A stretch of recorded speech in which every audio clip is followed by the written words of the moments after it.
क्या पढ़ रहे हैं? लाभ और हानि। लाभ और हानि जहाँ पढ़ रहे थे उसके आगे चलते हैं। ठीक है,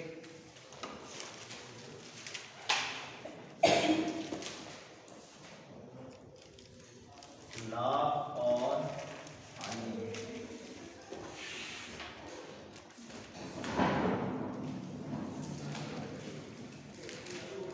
आज सबसे पहले कौन सा दिवस है? आज 14 तारीख की 15 तारीख? 14 तारीख है। 15 तारीख को होता है ना। चलिए सवाल करते हैं। और पहला सवाल है आपका, कुछ टाफियां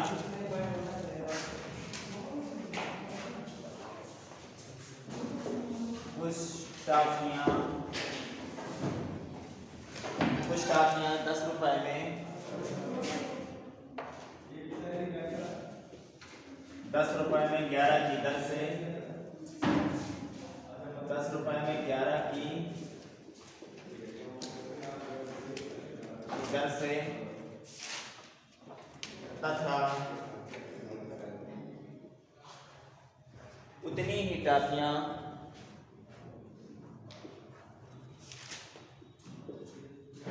उतनी ही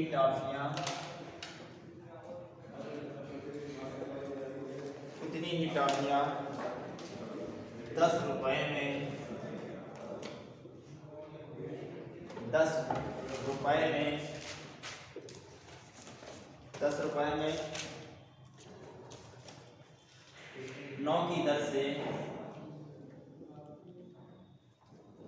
9 की दर से आंसर तो यार जल्दी से चल नहीं रहा, क्यूरेशन धीमे धीमे चल रहा है। 9 की दर से खरीदी गई।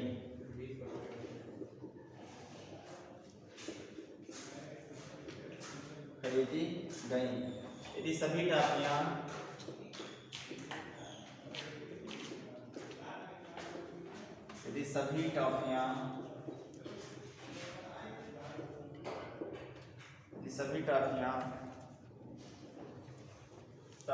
सभी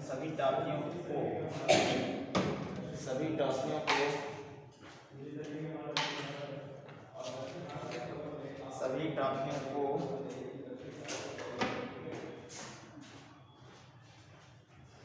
1 रुपए प्रति टाफी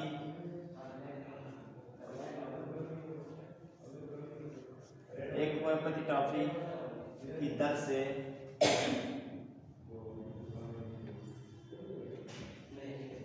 बेच दिया जाए।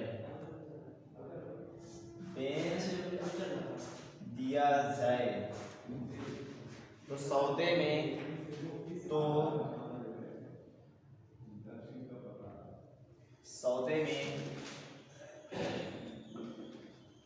लाभ व हानि का प्रतिशत ज्ञात कीजिए। प्रतिशत क्या होगा?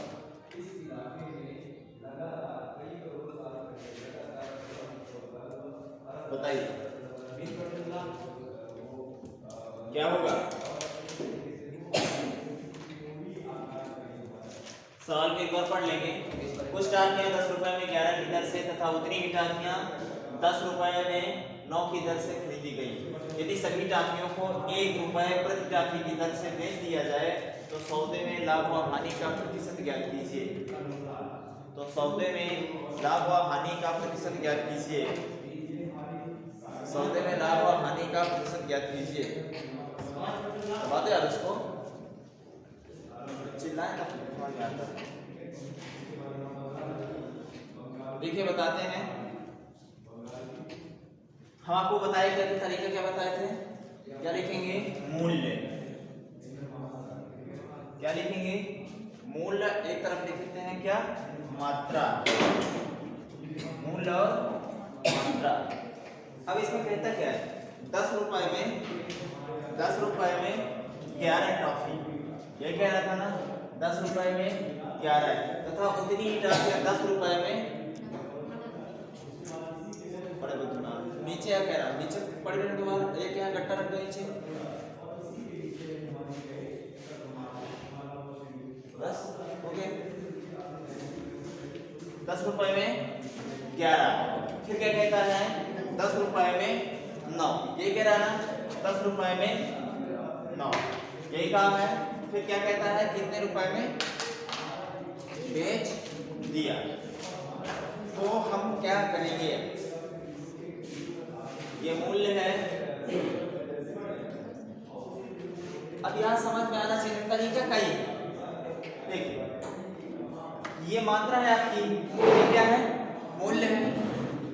और इसमें पूछ रहा है कि लाभ और पूरे सौदे में लाभ और हानि का प्रतिशत ज्ञात कीजिए, यही कहा गया है ना। तो हम इसमें करेंगे क्या, यहीं से दिमाग दौड़ा लेना है कि कुछ टाकियां 10 रुपए में 11 की दर से तथा उतनी टाकियां 10 रुपए में 9 की दर से। तो यहाँ से क्या होना चाहिए कि यहाँ पर तो एक क्या कर रहा है फायदा हो रहा था, वहां पर एक क्या हो रहा है घाटा हो रहा है। क्या हो रहा है घाटा। तो 10 और 11 नहीं है, कितने परसेंट का घाटा है, ये तो आंसर। ठीक है कितने परसेंट का घाटा है, 1% की हानि हो रही है। कितना हो रही है 1% की हानि हो रही है। अगर नहीं बात समझ में आएगी तो दूसरा तरीका भी बता दूंगा मैं। ठीक है बताएं, बता दें तो इसको मिटा देते हैं। ये हो गया ना, इतना बस कर लीजिए। देखिए इसके बाद क्या करना है आपको,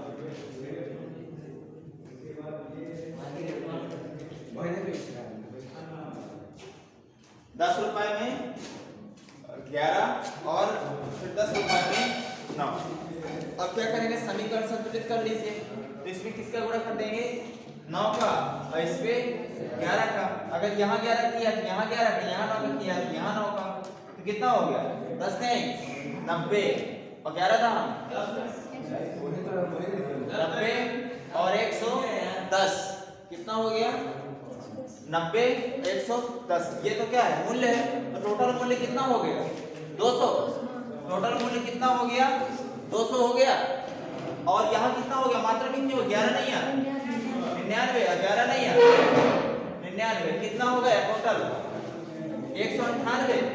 कितना हो गया 198। बताओ 200 में लाया 198 बेचा, कितने का हानि हो रही है 2 की हो रही है ना। या इसे और काट सकते हो अनुपात बना लो काट पीट करके। अरे नहीं करना तो ना करिए ना, ऐसे कर लीजिए। कितने की हानि हो रही है यहाँ कर लो 2/200 प्रतिशत निकालना है गुणे में 100। 2 जीरो से ये खत्म। कितना हुआ 1% आया कि नहीं आया 1% की हानि वहां से सीधा निकल आया था ना। ठीक है बात समझ में आ गई ना। 90 किलोमीटर नहीं है। ठीक है 10 रुपए में हो गया। तुरंत कीजिए भाई,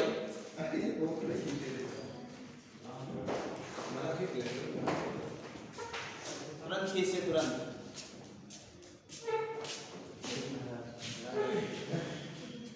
हो गया चले अगला। जिसको समझ में ना आए वो पूछते जाएगा। ठीक है इसकी दिक्कत ना पूछ लेना। ठीक है आप अपना पूछिएगा।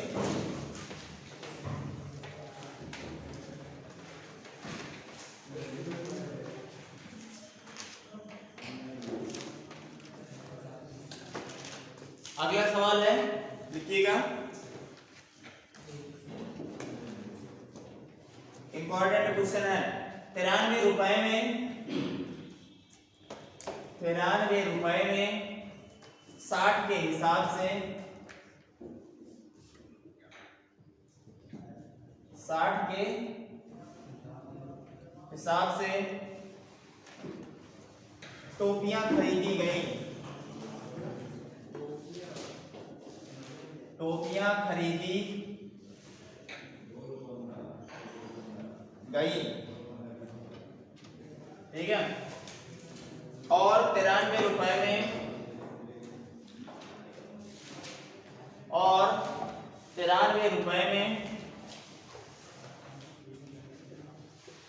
93 रुपए में 50 के हिसाब से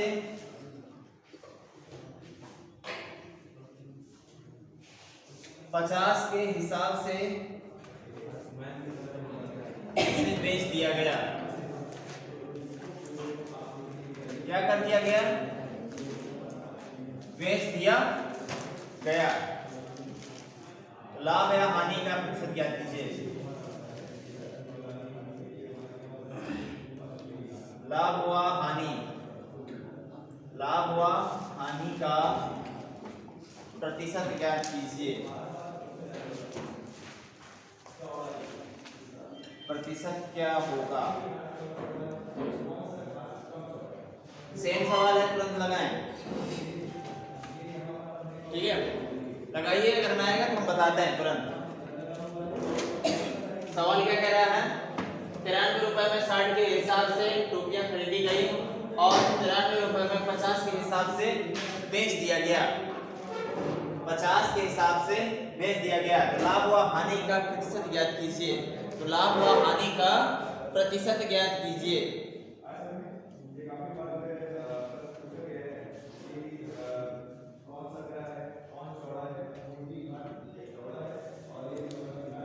लगाए, जल्दी लगाइए।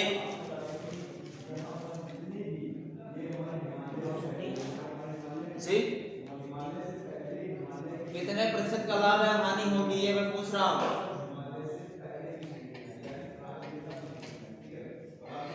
ठीक है, देखिए हम बता रहे हैं, समझ लीजिएगा। क्या लिखेंगे? मूल्यम खपत। क्या लिखेंगे? मूल्यम, अरे सीधे ये लिख लो। एक तरफ रुपए होगी, एक तरफ वस्तु होगी। क्या होगी? एक तरफ रुपए होगी, एक तरफ वस्तु होगी। कि तो रुपए बराबर कर लो, कि तो वस्तु बराबर कर लो। बात एक ही है ना, कि तो रुपए बराबर हो या तो वस्तु बराबर हो। बात तो वही है ना। तो देख लेते हैं, ये रुपए हो गए और ये क्या हो गई? वस्तु। रुपए क्या है? 93। 93 रुपए में कितनी खरीदा? 60। और 93 रुपए में कितनी बेच रहा है? कितना? 5 बेच रहा है। ठीक है, अब ये पहले बताइए, रुपए तो दोनों बराबर है ना, वस्तु अलग अलग है, यहीं से लाभ और हानि का पता चल जाएगा ना। तो ये पहले बताइए, खरीद ज्यादा रहा, कम में नहीं रहा है, बेच कम रहा, बेच कम रहा। सवाल यही समझना चाहिए, तुरंत 1 सेकंड में समझ में आ जाएगा। रुपए तो बराबर है, मान लिया मार्कर, ये मार्कर है, हम लाते हैं 5 रुपए पर मार्कर की दर से। हमने 10 मार्कर लाए तो कितने के पड़े? 50 रुपए के पड़े कि नहीं? अब 50 रुपए में ही हमने कितने मार्कर? 40 मार्कर बेच दिया। कितने बेच दिया? 40। तो लाए तो 50 थे, मतलब 50 रुपए के लाए थे, अब उन्हें गलत हो गया, 50 रुपए में लाए थे, अब उन्हें 60 रुपए में बेच दिया। तो फायदा होगा कि घाटा? फायदा होगा ना। ये बोले बताइए, रुपए हमारे बराबर है, क्या है? रुपए बराबर है। 93 रुपए में 60 लेते थे, अब उतने ही रुपए में हमने 50 बेच दिया। 10 अपने पास रख लिया कि नहीं रख लिया? और जब 10 बिकेंगे फायदा देंगे कि नहीं देंगे? देंगे ना फायदा। तो यहाँ पर क्या होगा? फायदा होगा। होगा कि नहीं होगा? अरे तो देखिए, 0 से 0 कटा, कितना बचा? 5 और 6। इसका मतलब ये कह रहा है कि 5 में हम एक फायदा कमा रहे हैं कि नहीं कमा रहे? कमा रहे हैं। कितने का फायदा हो रहा है? 1 का फायदा हो रहा है। किसके ऊपर? 5 के ऊपर। गुणा प्रतिशत निकालना है, गुणा कर 100। 5 के पहाड़े में 20% का लाभ हो जाएगा उससे। भाई 10 वस्तु में बच रही है ना, 10 टोपियां बच रही है। पहले उसने 93 रुपए में 60 टोपियां खरीदा, टोपियां ही है ना, 93 रुपए में उसने 60 टोपियां खरीदा। ठीक है, अब फिर उतने ही रुपए में 50 बेच दिया। 10 टोपियां तो बरकरार है ना। अब 10 टोपी जितने भी बेचेगा उसे फायदा होगा कि नहीं होगा? तो वो फायदा कितने का है? 20% का है। निकालने का तरीका क्या है? सेम। और इससे नहीं निकालना तो वही तरीका कर लो, समीकरण बराबर कर लो। 5 का गुणा इधर, 6 का गुणा इधर, 5 का गुणा इधर कर लो, सब कट पिट जाएगा। 5 और 6 ही तो बचेगा। ठीक है, कोई दिक्कत? चलिए, ये हो गया ना। चलिए अगला। अभी तक क्या कर रहे थे? कितना था यहाँ पर? वस्तु थी ना, तुरंत लिखा करें भाई। यहाँ पर 60, यहाँ पर 50, 0 से 0 खत्म था। 5 और 6। ये तो सिंपल से सवाल है, लॉजिकल जिसे कहते हैं। आज टोटल लॉजिकल प्रश्न होंगे जो पेपर में पूछे जाते हैं। ठीक है, चलिए। अरे सबके पास फोन होता है, तुरंत फोटो खींच लिया करो अगर तुम्हें लिखने में दिक्कत होती। कलम तो तुम्हारी ऐसी चलती है कि जैसे साथ कर लेते हैं दूल्हा दूल्हा नहीं चलते एकदम धीरे धीरे ऐसे ऐसे, वैसे तुम्हारी कलम चलती है। हो गया। जिस प्रकार ट्रेन छूटती है ना तो यात्री दौड़ कर जाता है, दौड़ते हुए कलम चलनी चाहिए, ये ध्यान रखना।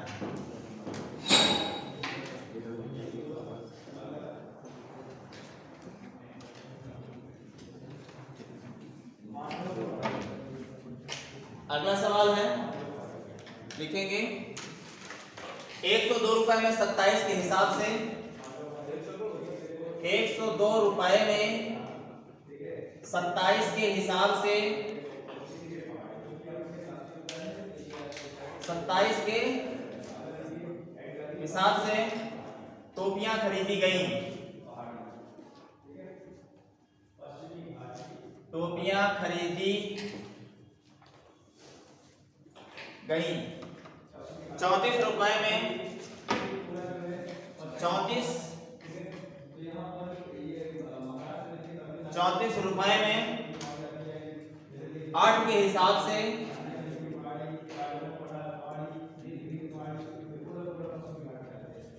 8 के हिसाब से बेच दी गई, से बेची। तो लाभ व हानि का प्रतिशत ज्ञात कीजिए। लाभ व हानि का प्रतिशत ज्ञात कीजिए।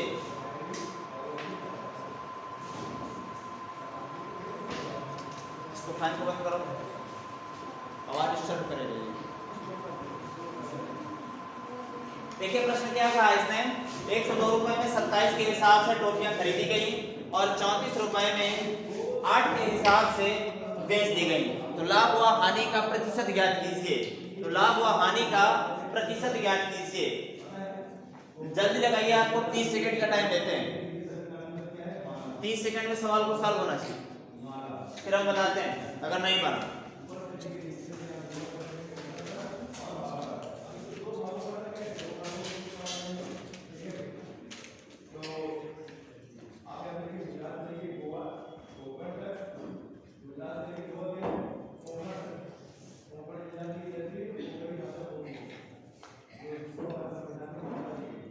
अरे एकदम सिंपल है, आ रहा है किसी का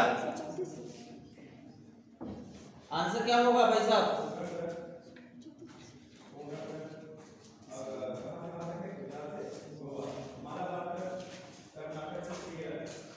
बताएं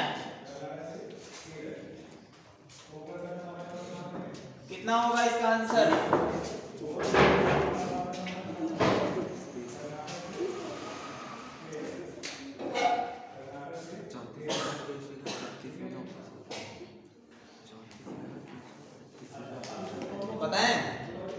देखिए वही काम है, एक तरफ लिखो रुपए, क्या लिखेंगे रुपए, एक तरफ लिखेंगे वस्तु, रुपए वस्तु की, तो रुपए बराबर कर लेंगे तो वस्तु बराबर कर लें, बात वही है ना।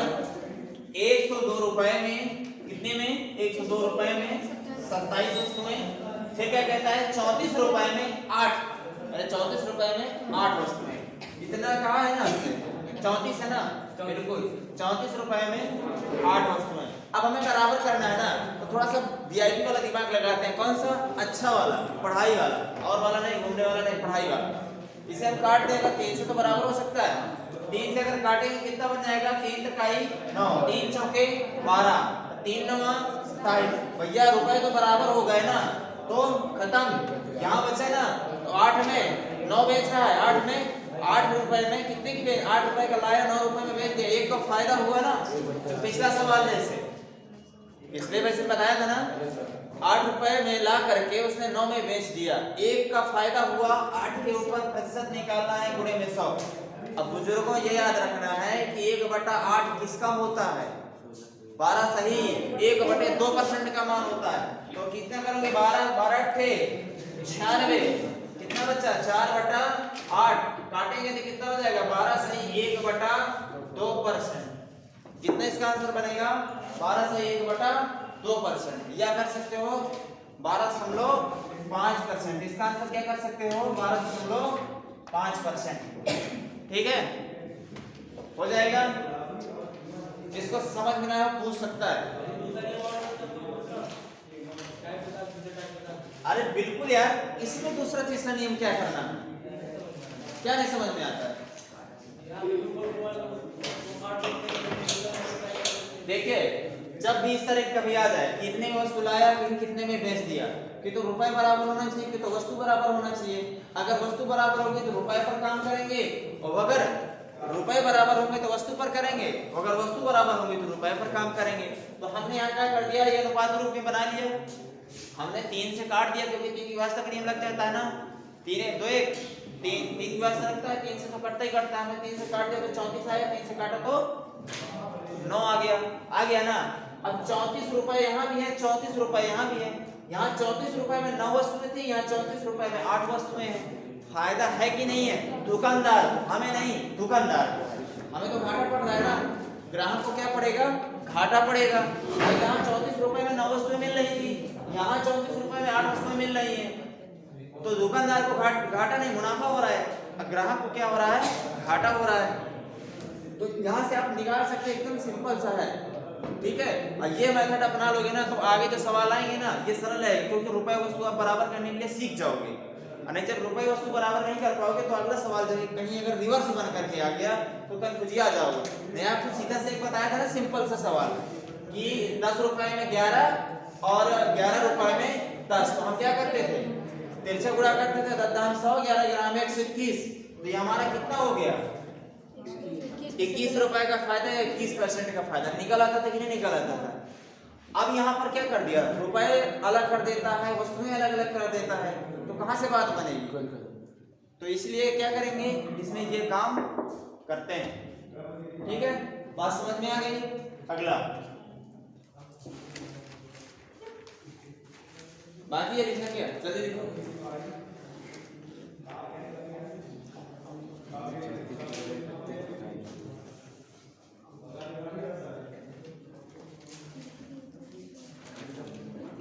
ये सवाल में तुम रटा दूंगा।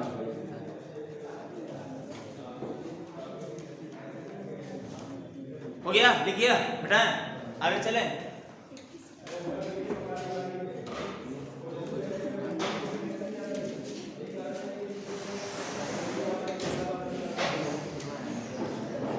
अगला सवाल लिखेंगे 189 रुपए में 189 रुपए में 36 के हिसाब से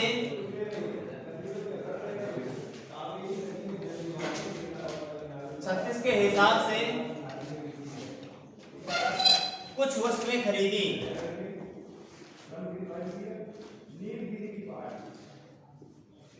कुछ वस्तुएं खरीदी 189 रुपए में 189 रुपए में 45 के हिसाब से 45 के हिसाब से बेच दिया, हिसाब से बेच दिया। तो लाभ व हानि का प्रतिशत ज्ञात कीजिए। तो लाभ व हानि का प्रतिशत ज्ञात कीजिए। क्या हो जाएगा? 20% क्या होगा? 20% का हानि होगी। बिल्कुल सही आंसर। बात समझ में आ रही है, धंस रही दिमाग में कि नहीं? जब कभी इस तरह के प्रश्न आ जाए ना कि तो रुपए बराबर करिए कि तो वस्तु बराबर चाहिए, क्या करेंगे? कि तो रुपए या फिर वस्तु, तो दो में से एक को बराबर किया जाता है। और कोई चीज रटी नहीं जाती, कंसेप्ट को समझा जाता है। क्या किया जाता है? कंसेप्ट को समझा जाता है। देखेंगे 189 रुपए में 36 कुछ वस्तु खरीदता है और 189 रुपए में कितने के 45 के हिसाब से बेच देता है। तो लाभ होगा या हानि? हानि होगा ना। देखते हैं, एक तरफ लिखो रुपए और एक तरफ लिखेंगे वस्तु। क्या रखेंगे? रुपए कितने हैं? 189, ज्यादा सोचना करो। 189 रुपए में 36 मतलब कहना। और फिर कह रहा है 189 रुपए में 45, यही है ना। ये तो दोनों बराबर है ना, ये क्या है बराबर है, तो इनसे तो कोई मतलब नहीं होगा। अब इन पर काम करेंगे। देखिए ना चौको 36 ना बना 45, भैया 45 पे लाए थे, 5 पे लाए थे, 4 में बेच रहे थे। 5 पे लाए थे, 4 में बेच रहे हैं। कितने का घाटा ले रहे हैं? 1 का घाटा ले रहे हैं। किसके ऊपर ले रहे हैं? 5 के ऊपर ले रहे हैं। प्रतिशत निकालना है, गुणे में 100, 5 के पहाड़े में 20 बार, तो कितने परसेंट की हानि हुई? 20% की हानि हुई। क्यों मौसी, बात समझ में आई कि नहीं आई? अब आ गई ना। कह रहे थे ना कि ये हमें समझ में नहीं आता है, ये मैं फिर कहां से आ रहा? बात समझ में आ गई ना? कोई दिक्कत नहीं है किसी को? कभी भी रुपए वस्तु का भी प्रश्न पूछ ले आप, पेंसिल वाला भी सवाल आएगा तो सवाल होता है, ठीक है? उस चीज के बारे में घुसिए अंदर, ठीक है? चलते हैं आगे।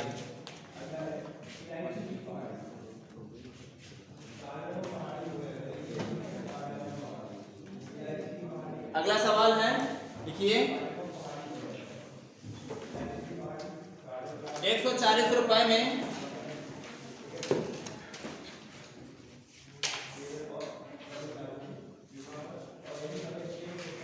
140 रुपए में 80 पेन बेचने पर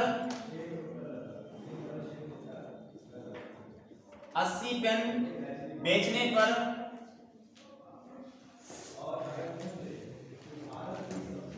पर एक खुदरा व्यापारी को एक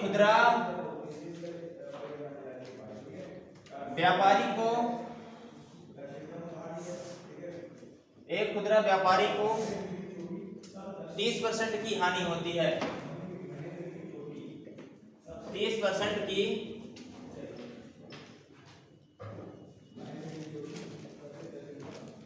हानि होती है। कितने परसेंट की हानि होती है? 30% की हानि होती है। तब 30% का लाभ लेने के लिए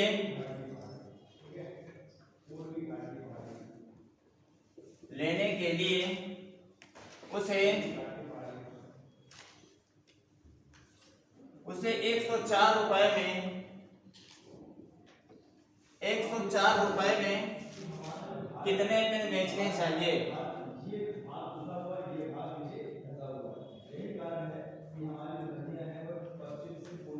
104 रुपए में कितने पेन बेचने चाहिए? कितने पेन बेचना चाहिए?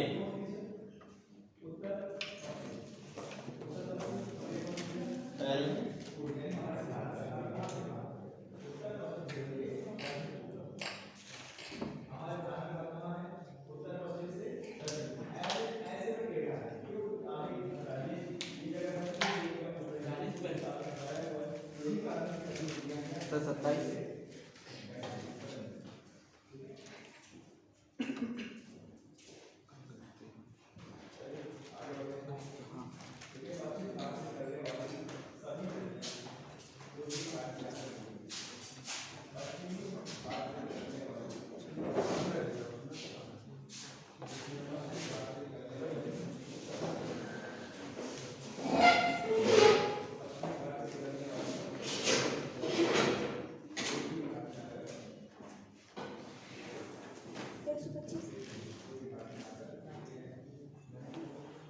तो 52 पेन बेचेगा 140। कितने पेन बेचेगा? 30% चलाना है। वो कह रहा है 140 रुपए में 80 पेन बेचने पर एक खुदरा व्यापारी को 30% की हानि होती है। कितने परसेंट की हानि होती है?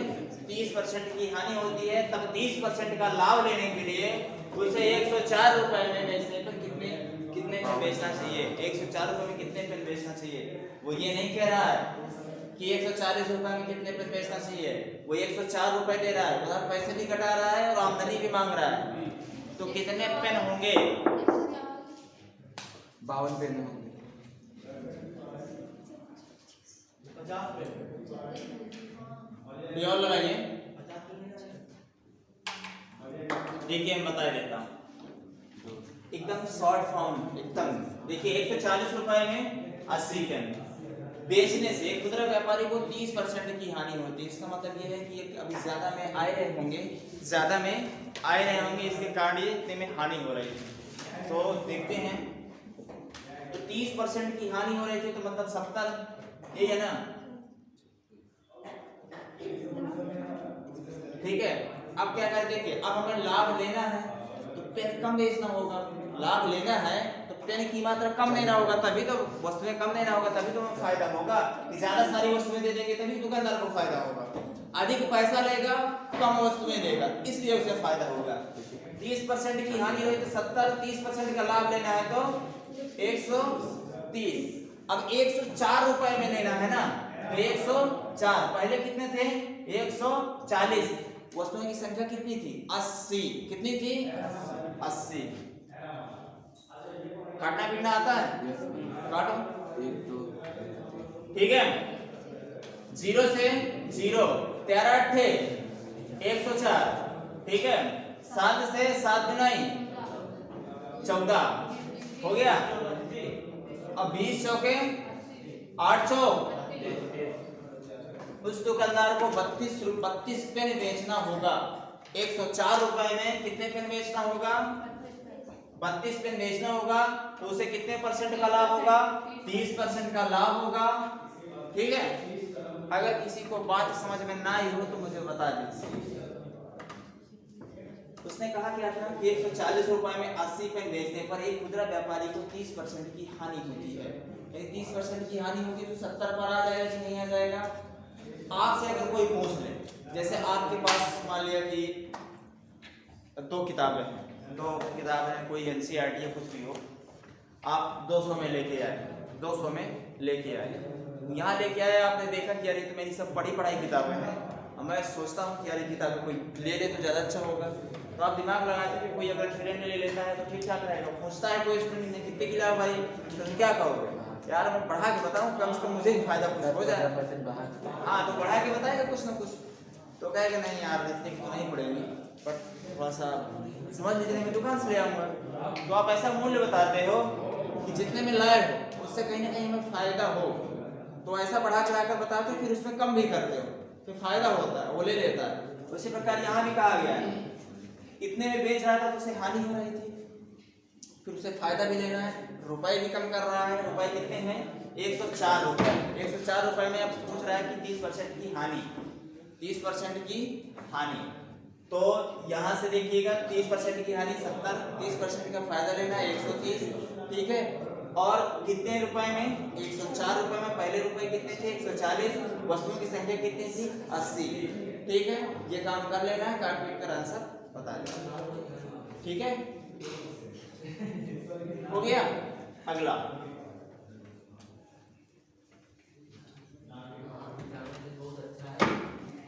क्या चीज मिटाने वाला, क्यों अच्छा नहीं होगा, कुछ गड़बड़ है क्या।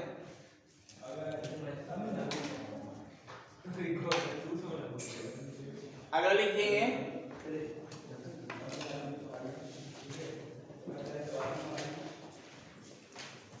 ये आपके लिए प्रश्न है, आप लोग लगाएंगे।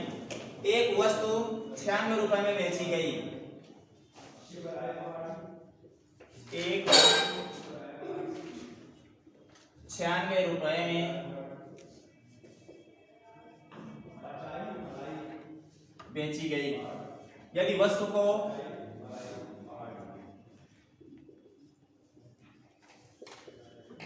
को बेचने पर होने वाले, यदि वस्तु को बेचने पर होने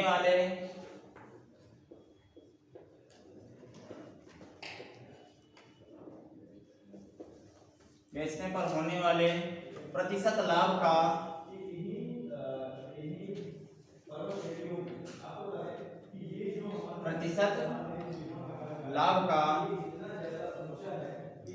संख्यात्मक मान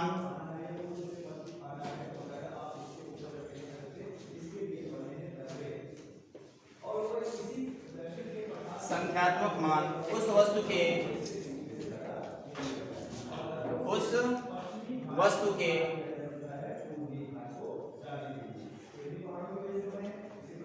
उस वस्तु के क्रय मूल्य के बराबर है, क्रय मूल्य के बराबर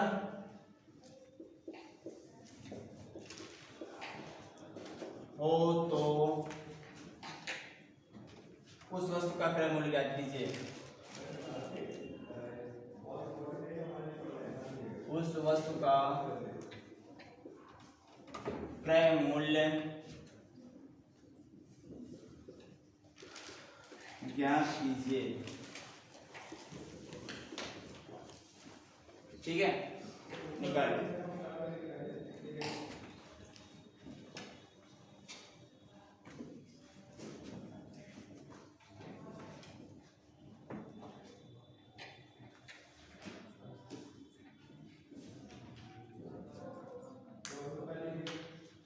देखिए सवाल में कहा क्या गया है, एक वस्तु को 96 रुपए में बेची गई, यदि वस्तु को बेचने पर होने वाले प्रतिशत लाभ का संख्यात्मक मान उस वस्तु के क्रय मूल्य के बराबर हो तो उस वस्तु का क्रय मूल्य ज्ञात कीजिए। तो उस वस्तु का क्रय मूल्य ज्ञात कीजिए। ऑप्शन दूं? बिल्कुल ले लीजिए, ऑप्शन अगर लेना है तो ले लीजिए।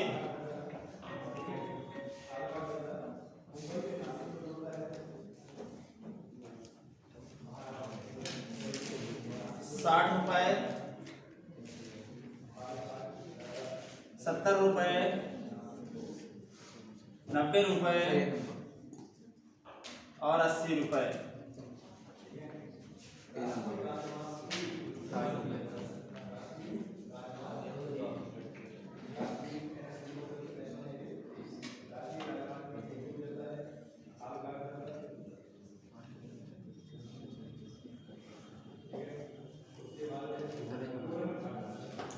देखिए जब सवाल कहीं लंबा होता जाता है ना, जब सवाल कहीं लंबा हो तो होशियार विद्यार्थी और कंपटीशन करने वाले विद्यार्थी जिसे नौकरी लेना होता है उसकी एक ही यही चीज होती है कि अगर वो लंबा मेथड हो रहा है तो उसको तुरंत छोड़ो, ऑप्शन पर वार करो। ऑप्शन पे नहीं बन रहा है कुछ और दूसरा तरीका लगाओ, कुछ दिमाग लगाना चाहिए, तुक्का नहीं लगाना चाहिए, दिमाग, ओनली दिमाग। अगर आपका फार्मूला कोई सेट नहीं हो रहा है मत सेट होने दीजिए। जब कहीं लंबा प्रोसेस होने लगे ना तो उसको वहीं पर बंद करिए, सीधे ऑप्शन पर आइए, ऑप्शन से उठाइए, रिवर्स उसको सॉल्व करिए। सॉल्व करें फिर हम बताते हैं कैसे बनेगा।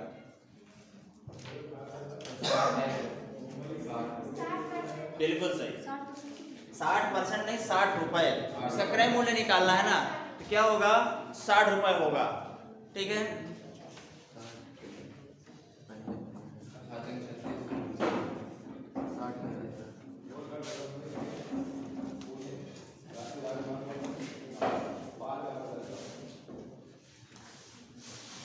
तो बताएं कैसे सॉल्व करेंगे इसको। क्यों अर्पण बताओगे? बिल्कुल बताइए। अरे तो ऑप्शन से आता है, अच्छी बात है। 60% है, 60% का 60% मिलेगा 36 जी, ऐड कर देते। बिल्कुल वही है कि जो जितनी वस्तु में जितनी वस्तु खरीदी गई है उतने ही परसेंट से लाभ हो रहा है, तो बताइए उस वस्तु का क्रय मूल्य क्या है। भाषा ये भी सवाल की होती है, जितने वस्तु में लाई गई थी उतने ही प्रतिशत उसे लाभ हो रहा था, तो बताइए वस्तु कितने में खरीदी गई थी। एक प्रश्न यहाँ भी बनता है, वहां पर कोई आपसे वो कोई संख्या नहीं दी होगी तो आप चकरा जाओगे, कहोगे कि यहाँ प्रश्न में तो हिंदी लिखी है, कोई संख्या तो आया नहीं, तो इसका आंसर क्या होगा। ओनली ऑप्शन से बनता है कि जितने में वस्तु लाई गई थी उतने ही प्रतिशत उसे लाभ हो रहा था, जितने में वस्तु लाई गई थी उसे उतने ही प्रतिशत क्या हो रहा था, लाभ हो रहा था। तो बताइए वस्तु कितने में लाई और बेची गई थी, आई गई थी। ठीक है, देखते हैं। तो जैसे 60 इन्होंने कहा ना, तो वही 60 से कर लेते हैं। तो फार्मूला बता दें अगर दिक्कत हो रही हो, लिख लीजिए, फार्मूला लिख लीजिए। क्या होता है, ये हो गया। अब देखिए हानि हो रही है ना यहाँ पर, लाभ हाँ, क्या कर देंगे, लाभ जुड़ेगा ना। Yes sir. और कितने के ऊपर, 100 के ऊपर किसके बराबर हो जाएगा, जितने में बेचा गया था तो उसी के बराबर हो जाएगी, जितने विक्रय मूल्य के बराबर। इसमें रख देंगे। अब ऑप्शन एक ही जगह क्या रखेंगे, ऑप्शन रखेंगे और क्या करेंगे, क्या रखेंगे, ऑप्शन रखेंगे। हाँ बिल्कुल है, तो ठीक है, तो सबसे सरल क्या है हमारा ऑप्शन है, कह रहा है 96 लाना है, उतने ही प्रतिशत उससे लाभ हो रहा था ना, तो क्या कह रहा है 60 है, तो 60 का 60%, 60 का 60%, ये कितना हो गया 36 हो गया कि नहीं हो गया, और 60 का था प्लस 60 कितना हो गया 96 हो गया कि नहीं हो गया, इतने के बराबर हो गया कि नहीं हो गया। इसमें कहा गया एक वस्तु को 96 बेची गई तो उस वस्तु के बेचने पर होने वाले प्रतिशत लाभ का संख्यात्मक मान उस वस्तु के क्रय मूल्य के बराबर, तो उस वस्तु का क्रय मूल्य ज्ञात कीजिए। तो क्या था 60 रुपया था, क्योंकि इसके बराबर आ गया ना। अब अगर हम 70 पे करेंगे, 70 का 70% निकालेंगे कितना हो जाएगा 70 का 70%, हाँ यही है ना, ये 0 से 0 कटा कितना हो गया 49, 49 प्लस 70 कितना हो गया 7 4 11 119, कितना हो गया 119, 96 के बराबर है क्या, नहीं है ना, इसका मतलब ये ऑप्शन क्या हो जाएगा गलत। 90 का 90% कितना हो जाएगा 171, क्या 96 के बराबर है क्या, नहीं। अब 80 का 80% लोगे 64, 164 144 के 154, हाँ 144 कितना हो जाएगा 144, क्या 96 के बराबर है, नहीं, तो कौन सा आंसर हो जाएगा 60। ठीक है, क्लियर है, चलिए।